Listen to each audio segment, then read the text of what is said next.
nosotros lo hemos experimentado. Hoy quiero compartirles una palabra que el Señor fue poniendo en mi corazón en estos últimos días. La verdad que no fue algo que surgió hace poco. Normalmente el Señor siempre me tiene hasta el último día preparando todo esto. Pero esto lo puso ya el viernes anterior, el día de vigilia. Y quiero compartirle un par de cosas previamente. Voy a hacer un paréntesis. En pos de esto, para lo que no hemos citado hoy en esta reunión, quiero animar a los hermanos a que, si alguno en algún momento siente alguna puntada o siente algún dolor que no estaba sintiendo y que no es regular en su vida, en su cuerpo, en el momento que vamos a orar por sanidad, me lo pueda comentar. ¿Sí? El Señor también se manifiesta de esa forma a través del cuerpo, señalando e indicando a determinadas personas un dolor que hay alguien en el lugar que lo puede tener. Y recién me comentaron uno, y quiero preguntar nomás, esto nosotros estamos aprendiendo a escuchar cada vez más la voz de Dios para poder fluir en esto, ¿sí? Porque queremos alcanzar con el reino su vida. Entonces, le voy a pedir a los que nos están visitando que nos tengan paciencia. Estamos aprendiendo y queremos cada vez escuchar mejor la voz de Dios para poder cada vez alcanzar más profundo lo que Él tiene para cada uno de nosotros. Pero quiero consultar si hay alguien que tiene un problema en el pulmón derecho. ¿El pulmón derecho o riñón derecho? ¿Nadie? No tenga vergüenza, ¿eh? ¿Acá? ¿Sí? ¿No? No hay drama, no tengan vergüenza. Estamos aprendiendo y esto queremos ir conociéndolo, ¿sí? Bien, continúo. El viernes pasado, como les decía, tuvimos nuestro tiempo de vigilia, no este viernes, el anterior, donde realmente estuvo tremendo, donde buscamos la presencia del Señor, ministramos la presencia del Señor, y el Señor empezó a obrar, empezó a tocar nuestros corazones, y empezaron a suceder cosas que están muy buenas que sucedan, porque nos manifiestan que Dios está moviéndose. Y una de esas cosas fue que una hermana nuestra, Alicia, tuvo una visión y nos la compartió. Esa visión era un árbol robusto y frondoso. Lo estoy resumiendo porque era más largo. Pero un árbol robusto y frondoso con un rebrote intenso, o sea, mucho brote. ¿Vieron en las puntas cuando vemos el árbol que viene con las hojas del año anterior y que de golpe tiene ese rebrote de verde más claro? Intenso en todo el árbol. Con mucho fruto. Y nosotros como iglesia interpretábamos eso, que era este nuevo tiempo que el Señor está llevando a la iglesia a aportar mucho fruto. Pero automáticamente cuando ella lo dijo, a mí me surgió una pregunta que no me pude aguantar, que me tuve que aguantar, mejor dicho, hasta el final de la reunión, y me acerqué y le dije, ¿qué tamaño tiene el fruto? ¿De qué tamaño son los frutos? Es mucho fruto, pero ¿de qué tamaño? Chiquito, grande, ya está maduro, está listo para comer. ¿Qué tamaño? Y ella me decía, eran chiquititos, eran pequeños. Bueno, buenísimo, gracias Alicia. Seguimos adelante el tiempo de reunión. Y hacia el final de la reunión nos pusimos a charlar con Guille, Sami y Marce. No sé por qué salió la charla, sinceramente, no me acuerdo, pero empezamos a hablar del tema de las frutas. Y de ahí se titula la prédica de hoy, frutos. Pero lo interesante es que a mí me salió mi parte agronómica, el estudio que logré hacer hasta la mitad de mi carrera de ingeniería agronómica. Y el Señor en ese momento que teníamos la charla me trajo a memoria algo que a mí me fascinó cuando lo aprendí. Y se los quiero compartir porque es importante para lo que vamos a ver en el resto de la palabra. Y yo se los contaba a los chicos. Los frutos tienen, por así decirlo, 4 etapas principales, que es cuando son flor, ¿sí? Que se encuentra el frutito muy chiquitito pero no fecundado, ¿sí? La segunda etapa es la multiplicación celular de ese pequeño fruto. Ya caen los pétalos y empieza a generarse la multiplicación celular. La tercera etapa es el crecimiento celular y la cuarta etapa es la maduración. Y yo le comentaba a los chicos que justamente es interesante ver que una vez que la flor fue fecundada, el fruto en su primer semana, dependiendo cada especie, solamente crece en cantidad de células. No crece en tamaño, crece en cantidad de células. Se multiplican, se subdividen, y el fruto a la semana tiene el total de células que es así de chiquitito, que después nosotros vemos así de grandote. Por ejemplo, la manzana que todos conocemos.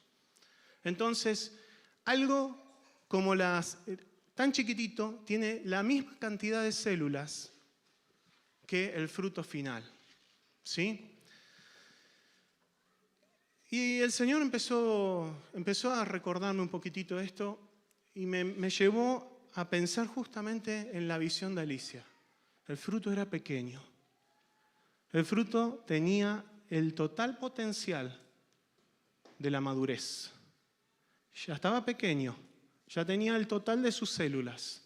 Simplemente dependía que ahora pudiera crecer y llegar al tamaño y ser maduro. Juan 15:5 dice: ciertamente yo soy la vid, ustedes las ramas. Los que permanecen en mí y yo en ellos producirán mucho fruto, porque separados de mí no pueden hacer nada. Esto el Señor se lo está diciendo a los discípulos. Vamos a volver a leerlo. Ciertamente yo soy la vid y ustedes las ramas. Los que permanecen en mí y yo en ellos producirán mucho fruto, porque separados de mí no pueden hacer nada. Lo sobrenatural se está expresando. Hemos empezado a vivirlo. Hemos empezado a caminar en ello y algunos más que otros se están animando en valentía a conquistar esto. Los brotes del renuevo espiritual están ya portando pequeños frutos. Ya tenemos pequeños frutos, hermano, y hay mucha cantidad. Hay mucha cantidad.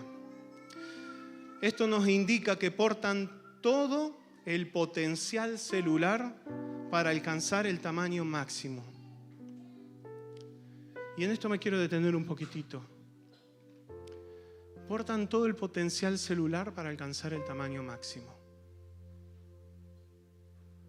Y quiero decirte, querido hermano, que eso que vos estás sintiendo, que el Señor puso en tu vida y que todavía vos como que tenés miedo de avanzar, como que estás duditativo de cómo llevarlo adelante, el Señor ya puso todo su potencial celular para llegar al máximo esplendor. A ese momento en donde el olor es agradable, donde el sabor es agradable, la textura, ¿sí? Y hasta lo visual cambia. Cuando es chiquito es como que no es atractivo. Pero cuando llega a su estado de madurez, todas estas condiciones se conjugan y lo vuelven codiciable. Ahora, simplemente debemos entender cómo avanzar de este pequeño fruto al fruto maduro. Pero para alcanzar madurez y ser provechoso, el fruto debe permanecer en la rama y la rama en Cristo. En Nueva Vida el Señor nos ha dicho: hay mucho fruto, hay mucho brote, hay mucho fruto, pero ese fruto debe llegar a madurez. Debe llegar a madurez. Lo interesante de tanto la visión de Ali como este pasaje de Juan 15:5 es que nos permite obtener algunos principios espirituales. Algunos principios que son aplicables al desarrollo de nuestro don, pero también para todas las áreas de nuestra vida. Y el primero de estos principios es: el fruto debe permanecer para llegar a madurez. No nos sirve el fruto pequeño. No nos sirve el fruto pequeño. Debe llegar a madurez y para eso tiene que permanecer. Y para permanecer, yo quiero que me entiendan en esta noche, es estar conectado a la rama y la rama conectado a Cristo. Eso es permanecer. Es obediencia de acción y obediencia de relación. El Señor quiere llevarnos a esto. Nosotros podemos llegar a tener un fruto ahí ya con todo su potencial celular. Pero si no estamos permitiendo que ese fruto madure, porque hemos tomado una decisión, o ha habido un viento como el de hoy, que los productores tanto le temen y por eso plantan alamedas. Vientos fuertes como este dejan a la planta sin el pequeño fruto. Lo quiebran, lo desgajan. Entonces ese fruto no permaneció. Satanás muchas veces se encarga de esta parte del crecimiento en donde quiere que ese fruto no llegue a madurez, donde quiere que esto se corte, porque sabe lo que significa, sabe todo lo que contiene.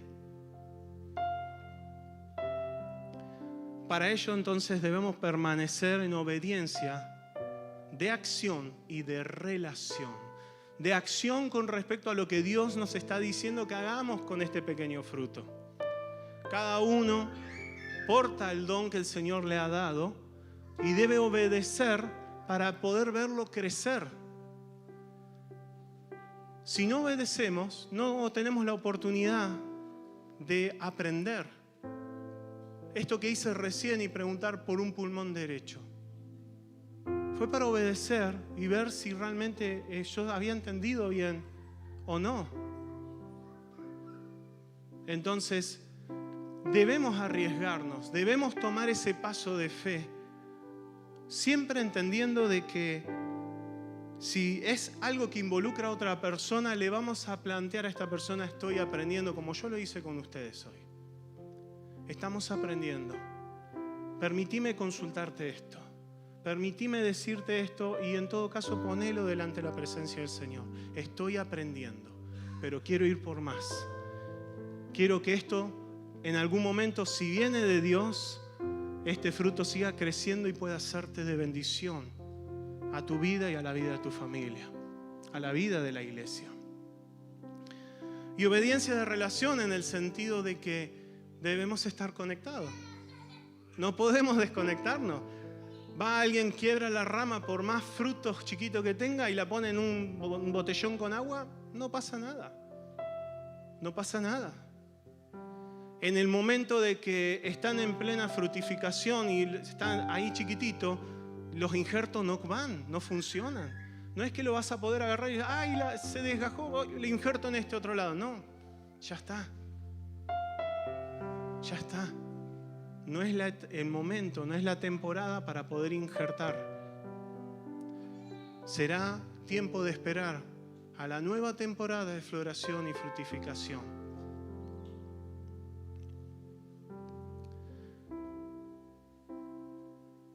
Uno de los factores que determinan la permanencia del fruto es el agua. Y acá lo voy mechando con esto que les decía de fisiología vegetal. Son aspectos que tienen que ver por qué un fruto permanece en la planta hasta su madurez. Y uno de ellos es el agua. El agua es el portador de nutrientes, es el portador de la información en la planta, es el portador de todo lo que fluye de un lado hacia el otro. El agua es la que genera el crecimiento. Cuando una planta está desarrollando ese fruto, las células, como dije recién, están todas, pero necesita agua para que esas células se expandan. a medida que se van expandiendo, van a aparecer otros factores determinantes también. Pero uno de ellos, y principal para que eso suceda, es el agua. Si en ese momento de expansión no hay agua, el fruto puede llegar a soportar un tiempo. Puede relativamente, dependiendo de la especie, permanecer un tiempo. Pero tarde o temprano, para crecer y ser fruto, o sea, un fruto que pueda ser aprovechable, necesita agua. Necesita el agua. Y el agua, entendía yo por parte del Espíritu Santo, que es justamente el obrar de Él, del Espíritu Santo a través de los pastores. Son aquellos que portan lo que el Señor les está dando y lo llevan a nuestra vida. Lo están llevando a nuestra vida y está generando que la célula entre en turgencia, como se dice en fisiología vegetal. O sea, cuando un globo está así, que está lleno, ¿vieron? Y está turgente, eso hace que la célula pueda seguir creciendo. Porque otros factores empiezan a colocar pared celular. Empiezan a complementar las paredes y permite el crecimiento. Pero si, como nos pasa en casa, a veces encontramos esa fruta deshidratada, ¿qué pasa? Se arruga. Y eso no da turgencia. La turgencia no, sin turgencia no hay crecimiento. Los pastores son aquellos que nos llevan a esas aguas. Nos llevan a esas aguas y nos permiten nutrirnos, crecer. Pero al mismo tiempo están tomando lo que el Señor está trayendo de nutrientes a través del Espíritu Santo y colocándolo en esa célula. Trasladando lo que las hojas fotosintetizan y llevándolo a la raíz para que puedan seguir trabajando mientras absorben esa agua. El agua es importantísima para el desarrollo del fruto. Otro de los factores determinantes justamente son los nutrientes. Y saben, hermanos, pensaba en esto, ¿quién capta los nutrientes? Los nutrientes los capta la raíz.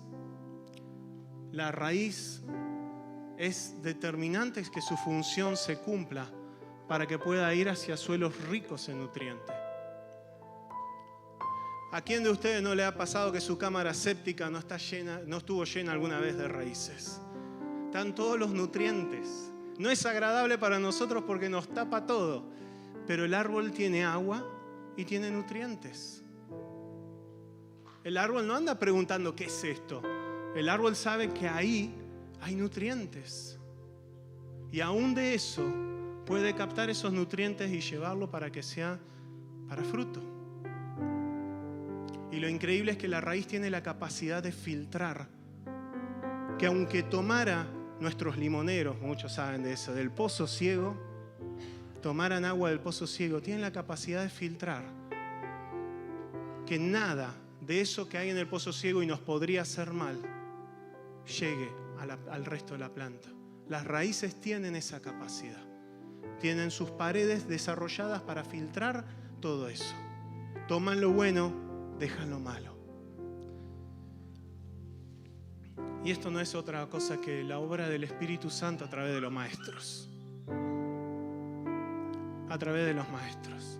Ellos son los encargados de indagar en la Escritura, mirar lo que está pasando en el ambiente espiritual, en conexión con otros dones, pero en conexión con la palabra al mismo tiempo, y ir tomando el agua, pero viendo qué pueden de ese suelo absorber y qué no.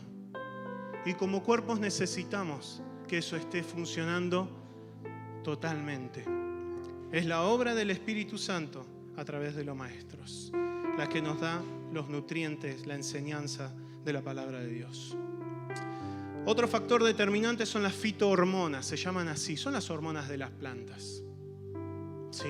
Son las hormonas de las plantas. Y existen muchas hormonas, cada vez se descubren más, pero las fitohormonas son las que señalan los tiempos. Le dicen a la planta en función de otros factores. En función de esos otros factores le dicen a la planta, se acerca la primavera. Es tiempo de brotar. Le dicen a la planta, se acerca el invierno. Es tiempo de soltar la hoja.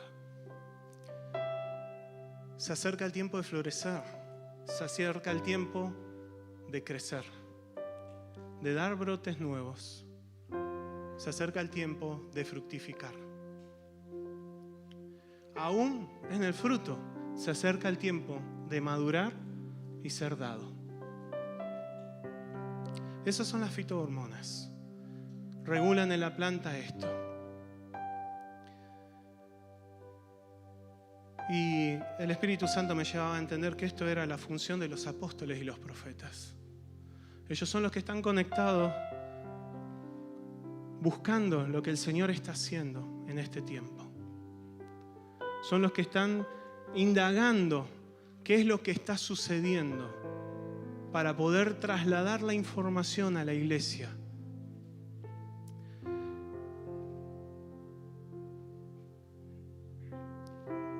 Cuando ellos empiezan a trabajar de esta forma, los que están de afuera no lo ven. Solamente ven lo que está sucediendo con la planta. Hoy me levanté y tiene una hoja más ese brote. A las 2 semanas ya tiene 10 hojas más. Nadie ve la hormona que está funcionando ahí. Nadie ve a veces el obrar de esos apóstoles y profetas. Pero su trabajo, su don, el que le fue dado por el Señor, llevan a que la planta en el tiempo exacto ejecute la acción necesaria y dé fruto y se multiplique, que crezca, que la raíz vaya hacia ese lugar donde hay nutrientes, que las hojas se expandan, que el girasol gire hacia donde está la luz como el resto de las hojas. Esa es la función que el Señor ha dado a través de esto. Otro factor determinante de la madurez del fruto, de que llegue a madurez y permanezca, es la genética. La genética de la planta va a determinar cómo llega a madurez. Y la genética es la que le dice a la planta: esta es tu identidad. Vos sos manzano, vos sos pera, vos sos sauce, vos sos roble. La genética es la que porta toda la información de la identidad de ese árbol. La identidad que ¿quién la estableció? Aún en lo natural, nuestro Creador. La genética es algo que Dios puso cuando creó la creación. Cuando hizo las plantas, los animales, puso una genética perfecta, una genética no corrompida. Así inició en el huerto. Después, todo lo que vemos después de enfermedades propias de una planta, por su genética arruinada, es propio del paso del tiempo. Pero el Señor lo creó perfecto, lo hizo perfecto. La genética es la que le dice a la semilla, semilla de qué sos. En una semilla muchas veces se considera este pasaje de que la semilla debe morir para que dé fruto. Y es entendible en el contexto, morir una semilla para que dé fruto, en el contexto del pueblo, de cuando fue escrito. Ellos no sabían que la semilla era todo el árbol en miniatura. Ellos no tenían lupa para poder indagar, como hoy nuestros ingenieros agrónomos pueden ver una planta en una pequeña semilla. Aún en la semilla más pequeña está la pequeña planta portándose. Por eso está la parábola de la semilla de mostaza. La semilla porta toda, pero toda la identidad del árbol que la generó. Y es la que permite herencia. Es la que permite que pase de generación a generación. Y creo que en esta ya me la van a descubrir. ¿Quiénes son los que el Señor usa para aportar esto? Los evangelistas. Son los que llevan esa semilla al corazón de las personas. Porque es esa semilla la que, una vez que entra en el corazón, transforma todo con esa genética. Tiene la capacidad de inundar tu vida con la genética del cielo. Y eso nos permite ser ciudadanos del reino. Eso es lo que nos permite identificarnos y saber que pertenecemos al reino de los cielos y ya no somos simples mortales con un cuerpo, sino que en nuestro ADN espiritual está el ADN del cielo. Cuando nosotros recibimos al Señor como nuestro Salvador, tomamos esa semilla y ese ADN empieza a invadir todo nuestro ser, de una forma que transforma y da una vida nueva. Permite que eso pueda avanzar. Nuevamente el Espíritu Santo a través de los evangelistas. Pero hay otros factores, que es la luz, la temperatura, el ambiente, cuando me refería al viento, que es lo que está sucediendo alrededor de la planta, el suelo. Son otros factores que determinan que el fruto pueda llegar a término. Y lo interesante es que cuando vieron que leíamos el pasaje de Juan 15:5, en Juan 15:1, el pasaje habla de que el Padre, el Señor, es el labrador. Jesús es la viña. Nosotros somos las ramas, las que portamos el fruto. Pero el Padre es el labrador. Y toda planta que tiene que llevar un fruto y hay un labrador, fue plantada por el labrador en un lugar determinado para llevar fruto en ese lugar, para comercializarlo o expanderlo en ese lugar. Y eso nos da mucha riqueza que podríamos estudiar. Pero es interesante que es el Padre el que determina la ubicación de Nueva Vida. El Padre ha determinado que Nueva Vida sea en el oeste. El Padre determina dónde desea ver la gloria de su iglesia manifiesta.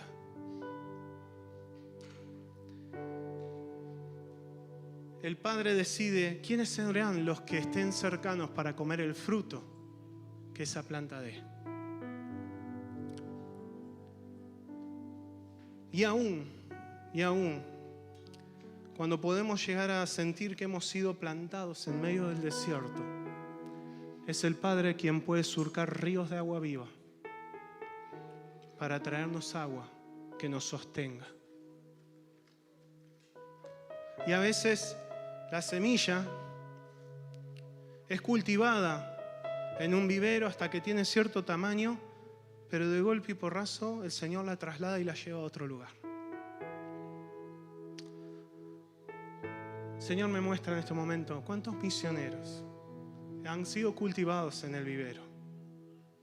Y el Señor lo ha llevado literalmente a desiertos espirituales, donde no había nada para comer, pero había personas que anhelaban comer el fruto del reino de los cielos.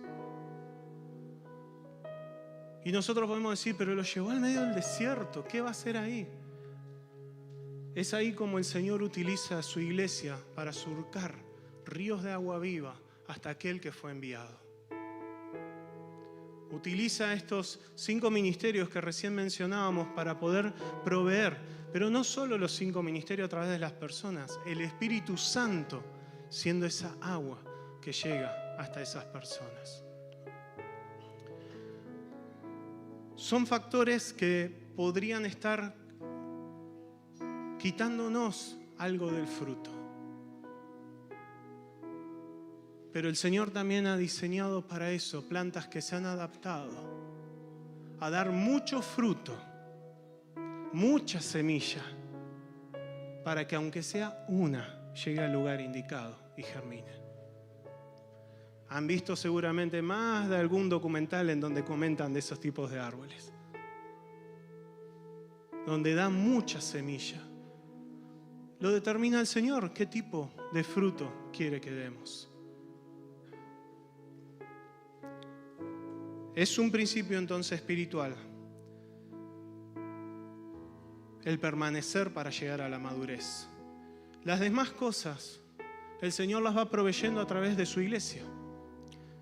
El pasaje es Efesios 4, 11 al 12, que habla de que el Señor dio este quíntuple ministerio, apóstoles, profetas, maestros, evangelistas y pastores, para edificar a la iglesia y llevarla a que conquiste, llevarla a crecimiento, a establecerse, para que avance y conquiste el reino de los cielos. Lleve el reino de los cielos, perdón. El Señor usa el cuerpo, hermano. Entonces, yo te quiero animar a que vos puedas tomar esto. Es necesario que permanezcamos a través de estos 5 ministerios aferrados al Señor.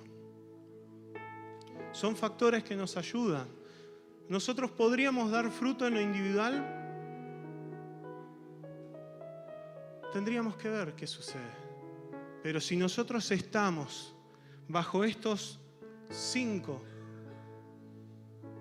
factores, el Señor va a generar que todo llegue a término.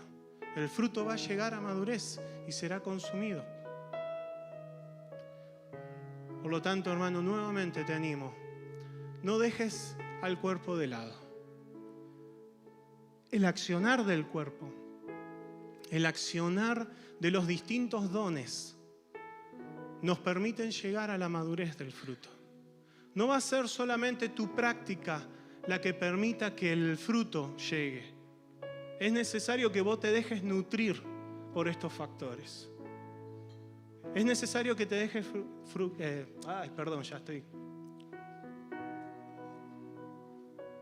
que te dejes influir, nutrir por tus pastores, por aquello que el Señor ha dado al cuerpo para que crezca. Hay otro factor, otro principio espiritual que podemos tomar de esta enseñanza. El objetivo del fruto es esparcir la semilla. El fruto no está para que simplemente nosotros los comamos.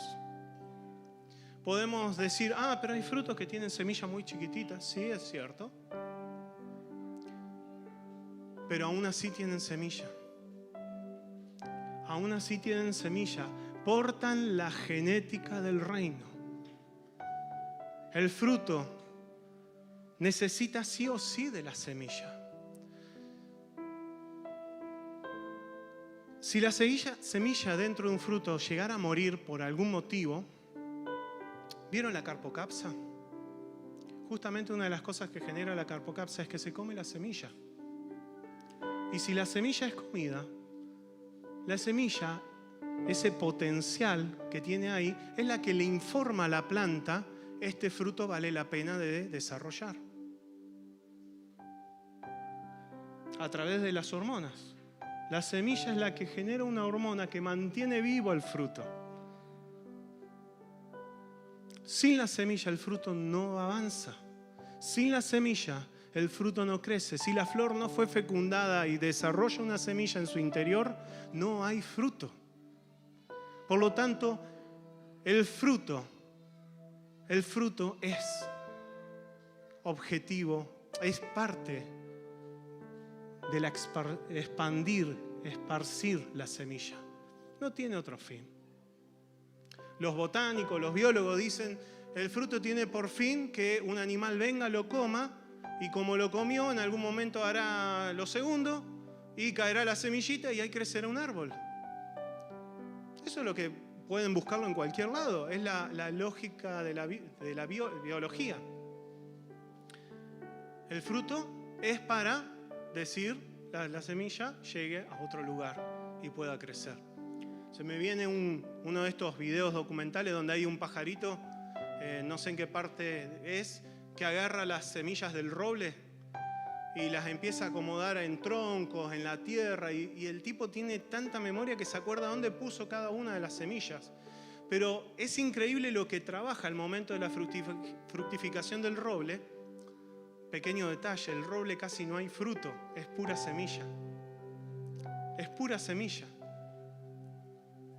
Pero es tanto lo que guarda por todos lados, que le sobra en realidad para comer durante el invierno y no llega a rescatar todo. Y así es como se extienden naturalmente los bosques de roble. Llega la primavera siguiente, esa semilla enterrada, escondida en la tierra, tiene humedad, tiene temperatura, empieza a germinar. Eso es lo loco de la creación del Señor. Ha sido tan sabio el Señor y me maravilla y es algo que admiro contemplar. Por eso estudié agronomía. Porque para mí contemplar eso es increíble. Ver cómo Dios lo diseñó hasta lo más pequeño, lo más puntilloso. La semilla, el objetivo del fruto es esparcir la semilla. La semilla puede ser altamente nutritiva. Y quiero llevarlo con esto al ejemplo de la almendra. Nosotros de la almendra no comemos el fruto. Si conocen el fruto de la almendra, es como un damasco, pero verde. Nadie lo come, o por lo menos que yo sepa. Pero lo que queda del damasco es el carozo.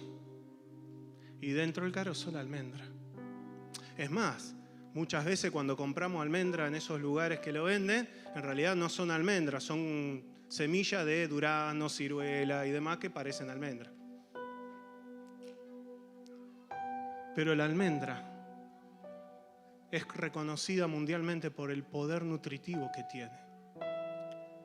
La semilla no siempre es para ser sembrada, muchas veces es para ser consumida. Y porta una calidad de nutriente que no lo tiene el resto de la planta. La semilla tiene que tener toda la energía necesaria para hacer que debajo de la tierra un pequeño vástago impulse toda la tierra que está arriba y salga a la luz. Al mismo tiempo que desarrolla una raíz igualmente de larga, hacia abajo buscando agua. La semilla tiene un alto potencial, pero debe ser consumida y esparcida. Hay un gran riesgo, que es la helada tardía. Nosotros en el valle, con el cultivo de manzana y de pera, lo conocemos bien. Las heladas tardías lo que hacen es matar la semilla. Y si la semilla muere, ¿qué dijimos? El fruto no permanece. ¿Saben, hermanos? Hay veces que el fruto está pequeño y se está desarrollando, pero cae una helada tardía. Y podríamos decir, no, pero es culpa del labrador que permitió que cayera, que estuviera en un lugar que una helada tardía. Sí, es posible que el lugar donde estemos pueda recibir una helada tardía. Pero no es culpa del labrador. El labrador nos puso ahí. Será en esa temporada que ese fruto deba caer, o alguno de esos frutos deban caer. Pero la enseñanza que más me deja lo de la helada tardía es que muchas veces la helada la generamos nosotros mismos. Y cortamos el fruto que el árbol podría seguir desarrollando. Cortamos la semilla. Cuando nosotros queremos que el fruto se desarrolle para vanagloria de nosotros, ya no es, lo que está aportando no es el evangelio, el reino de los cielos, es tu vanagloria, es tu deseo de ser reconocido y consumido.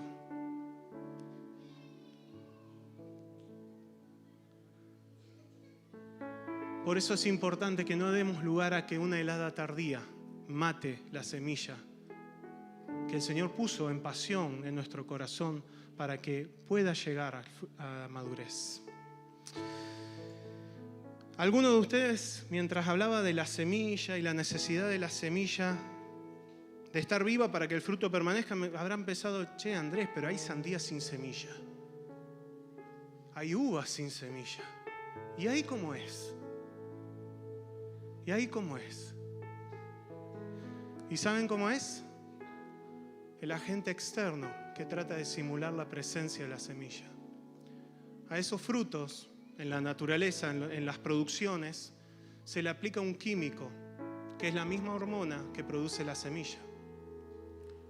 Y permite que el fruto llegue a madurez sin semilla.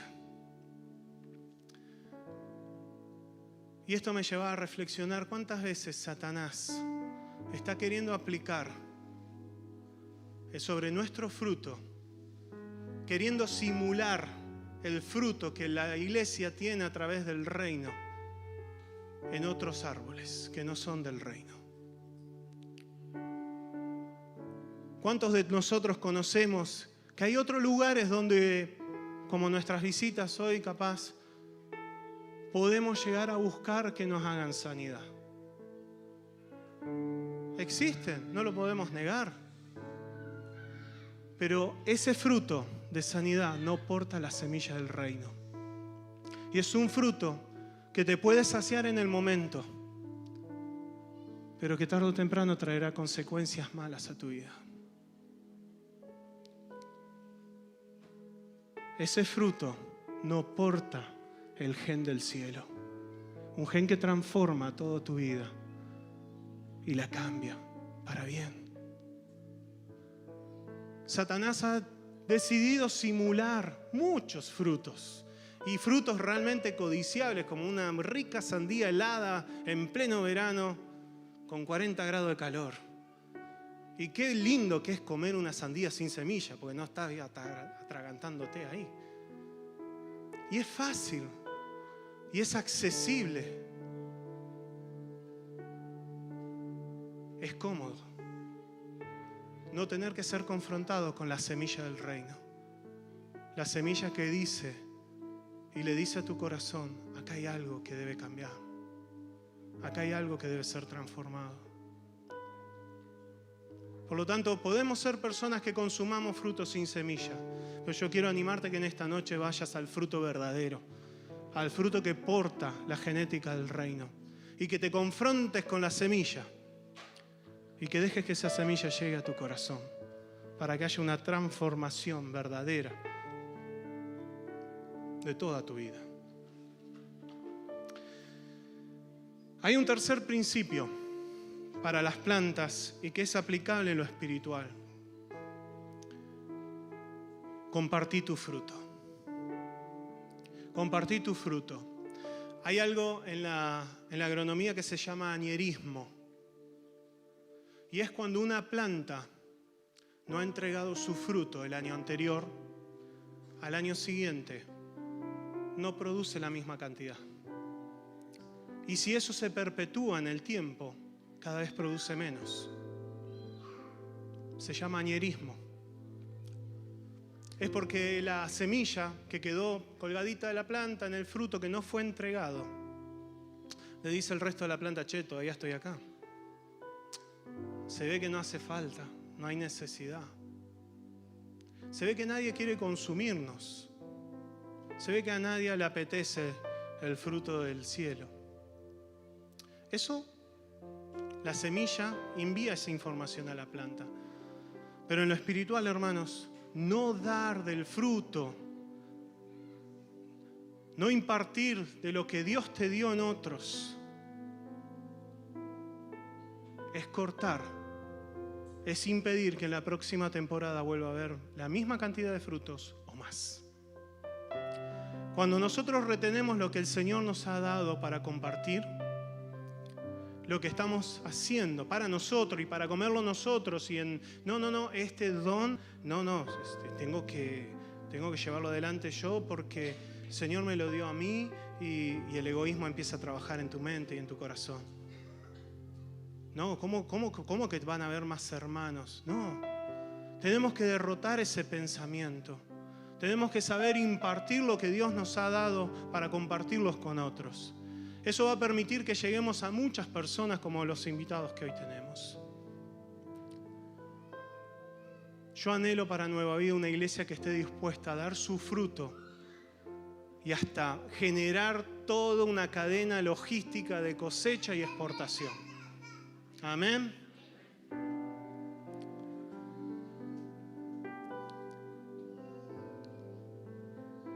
Compartí tu fruto, hermano.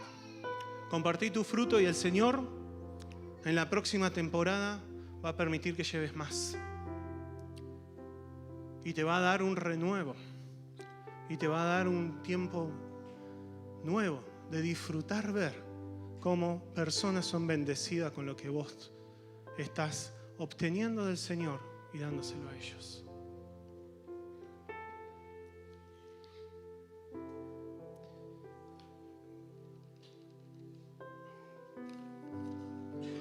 Permiso, quiero compartirles algo. En la semana leía este libro y viene con esto del añerismo. Es un libro de Bill Johnson que en una parte comparte el riesgo de no compartir el fruto. Dice, una noche llevaron a un adolescente a una de las reuniones de la iglesia porque tenía una fractura de hueso grave. Me llamaron para que orara y cuando vi lo mal que estaba, tomé una decisión. Le dije que fueran a la sala de emergencia. Bill Johnson es un pastor reconocido por el orar por sanidad y que sucedan cosas tremendas. Pero él dijo, vayan a la sala de emergencia. Y lo cuenta en este libro. Ahora, si yo nunca en la vida hubiera visto un hueso quebrado sanarse, esta respuesta hubiera sido razonable, dice él. Pero yo había visto muchos huesos sanarse de forma instantánea. La respuesta a esta situación fue ilícita de mi parte debido a lo que yo sabía. Olvidé lo que había visto. Entonces perdí la vista de la presencia de Dios y me faltó valentía para enfrentar esta imposibilidad. Tal como esta situación demuestra, olvidé qué ha hecho Dios. Nos cuesta no solo a nosotros, olvidar qué ha hecho Dios nos cuesta no solo a nosotros, sino a aquellos que nos rodean. Las victorias que Dios quiere que alcancemos no solo son para nuestro beneficio. Si nos retiramos de la batalla, en realidad le quitamos a las personas la bendición que Dios quiere darle. Retenemos el fruto. El peso de esta responsabilidad, el dar el fruto, debe imprimir en nosotros la importancia de guardar el testimonio como un estilo de vida. A menos que seamos constantes para guardar en la memoria y en las conversaciones las cosas que Dios ha hecho, entraremos en una espiral descendente que comienza a suceder en nuestras vidas. Mientras menos hablamos acerca de las intervenciones milagrosas de Dios, los frutos, menor será la expectativa de que se manifiesten a nuestro alrededor. Mientras menos sea la expectativa, menos serán las oportunidades que tendremos para ministrar a personas. Mientras menos ministremos a personas, con menos frecuencia veremos los milagros de Dios alrededor nuestro. Mientras menos expuestos estemos a los milagros, hablaremos menos acerca de ello. Y la espiral puede continuar y continuar hasta que al final no tengamos nada de fe para ver el cambio radical en las circunstancias. Incluso cuando hemos visto que el poder de Dios venció las mismas imposibilidades. Es tremendo lo que comparte este pastor. Demos nuestro fruto. Obedezcamos. El primer principio, obedezcamos. Demos ese fruto, no lo retengamos. El fruto debe llevar la semilla. Nunca permitámonos, lo digo para mí también, nunca nos permitamos dejar de llevar la semilla. Y no retengamos ese fruto. Y es lo que hoy queremos hacer. Hoy no queremos retener el fruto. Hace un tiempo, para nuestros invitados, comentarles, hace un tiempo que hemos venido experimentando cómo Dios ha obrado en sanidad. Y yo hoy quiero y queremos como iglesia ver que ustedes puedan llevarse el fruto y la semilla del cielo, del reino de los cielos. Quiero compartirles una frase que el Señor puso en mi corazón. El fruto es la manifestación degustable del reino, pero la semilla es, en su esencia misma, la que nos permite pertenecer en el reino. El fruto es la manifestación degustable del reino, pero su semilla es su esencia misma, la que nos permite pertenecer al reino. Cuando nosotros tomamos el fruto, disfrutamos de sus características. Cuando comemos un fruto maduro, lo saboreamos, lo disfrutamos. No es alimento, no es agradable, no es refrescante en muchas situaciones. Trae alivio a nuestra alma, a nuestro cuerpo. Pero es su semilla la que nos permite pertenecer al reino, donde ese fruto está de continuo, donde ese fruto permanece, donde ese fruto es manifestado en tu propia vida. Y yo anhelo que vos puedas experimentarlo. Puedas vivir en tu vida el fruto del reino de los cielos como nosotros lo estamos viviendo hoy. Lucas 10:9 dice, mientras Jesús enviaba a los 70, un grupo grande de discípulos. Primero había mandado a los 12, pero después envía a los 70. Dice, sanen a los enfermos y díganles, el reino de los cielos ahora está cerca de ustedes. Y hoy el Señor dice lo mismo a través nuestro. Sanen a los enfermos y díganles, el reino de los cielos está cerca de ustedes. Marce.